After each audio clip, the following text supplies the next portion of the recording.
Bantay sarado ang Malacanang ngayon. Dito pa lang sa may Ayala Bridge, mapapansin po natin ay napakaraming mga kapulisan. At sa nakikita natin ay nagpa-practice sila in case na magkaroon ulit ng katulad ng nangyari noong September 21.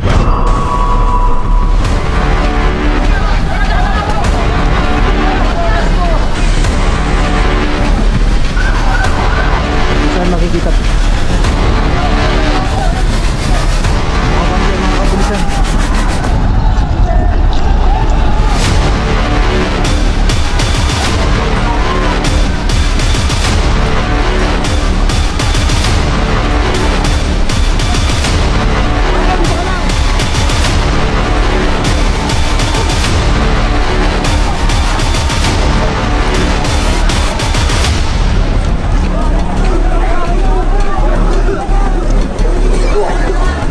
Day sa inyo mga kababayan at isang magandang araw po sa ating lahat. Alright, so itong nakikita nyo pong bahagi na ito ay noong September 22, 2025. Ito po ay after noong September 21 na isang malawakang protest, malawakang rally na isinagawa sa iba't ibang bahagi ng Pilipinas. At ang pinakamarami nga ay dito sa Metro Manila. Ngayon mga kababayan ay ipapakita ko lang sa inyo itong lugar na pinangyarihan kahapon. Itong dinadaanan natin na ito ngayon dito sa Ayala Bridge. Sa kahabaan po nito ay dito po talaga nangyari no, yung isa sa pinaka-maaksyong kaganapan noong 21 na kung saan nga po ay galit na galit po ang mga kabataang talagang gustong sugurin po at sunugin ang Malacanang. Ngayon naman po ay sa itong video na to nung September 22 ito, binalikan po natin at sisilipin naman natin yung pangyayari po sa mga lugar na ginanapan ng mga protesta at ng rally. So dito ay malapit na po tayo sa may Malacanang dito sa mismong Menjola.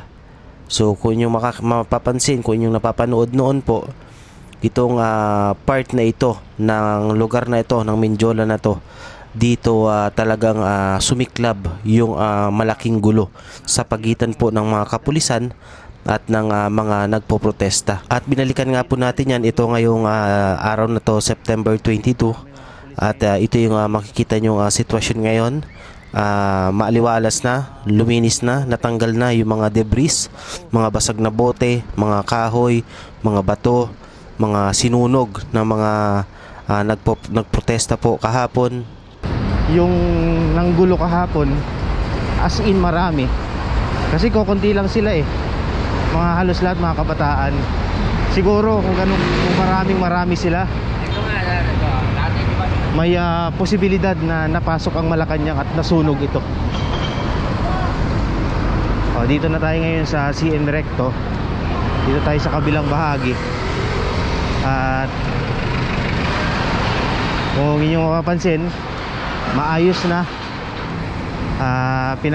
Sa nakita natin sa mga post sa Facebook, pinag-utos agad ni Yorme na pinturahan, linisin itong kahabaan ng CM Recto na to, kung saan nga ay naganap kahapon ang violenteng sagupaan ng kapulisan at ng mga rallyista.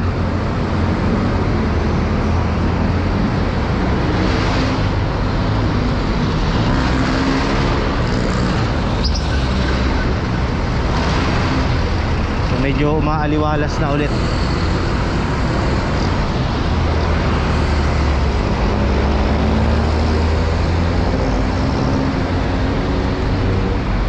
Pinagsisira yung mga mga stoplight, pinagsisira yung marami, mga ilaw.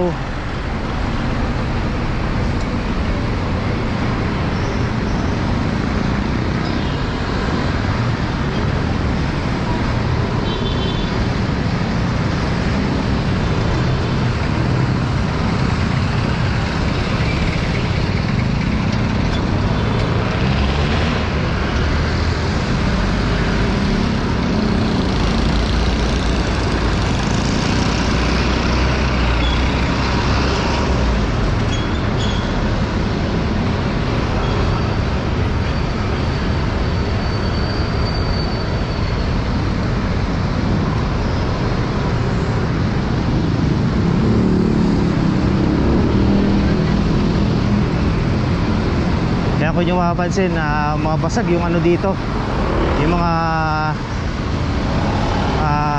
hindi ko alam kung anong tawag dyan eh, basta pinagbabasag nila. Dahil pa rin bubog ngayon dito.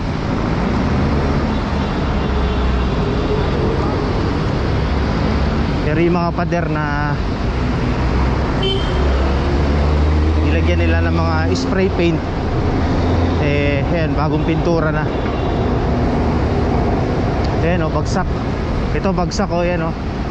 Ito yung mga pinagsisira nila kahapon.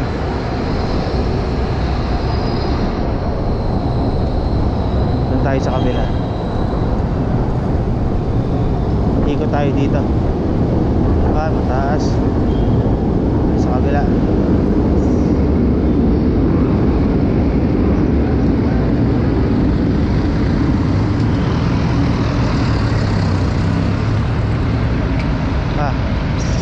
Ito pala yung Sogo na nasira oh.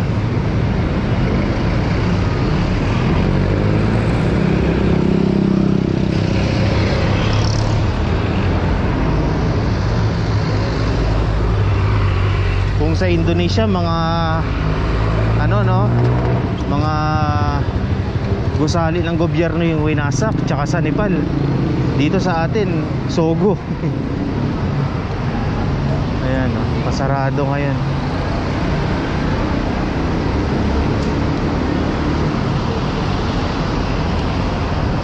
Pasarado ngayon tong Sogo.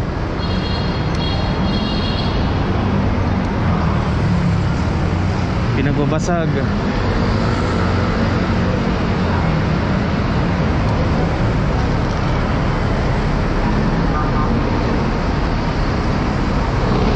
Kung sa Indonesia, mga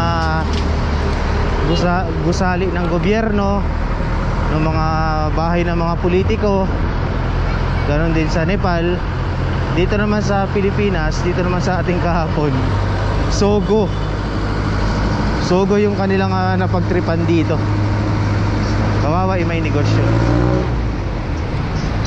Kaya no, kita nyo, ang daming mga pinto-pintura no, sa mga haligi. Kahapon, grabe dito.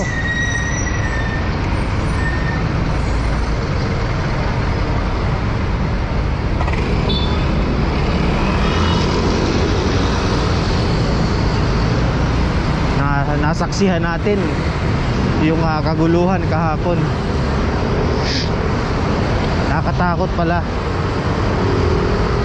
Nakakatakot na maging magulo ang isang bansa.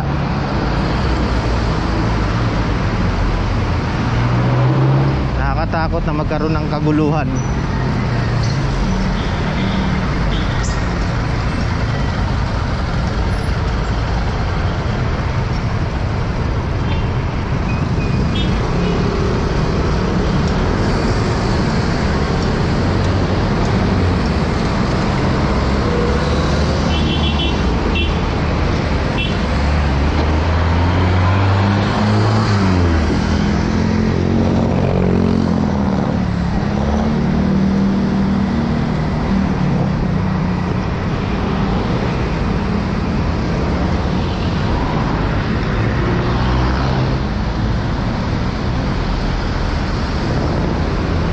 Buti hindi na pagtripan yung mga fast food, yung ibang establishmento rito no.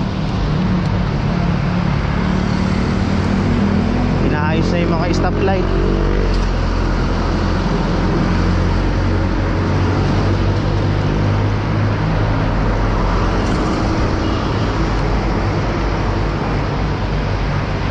Naging ano to, tinawag nga ni Yorme na ground zero.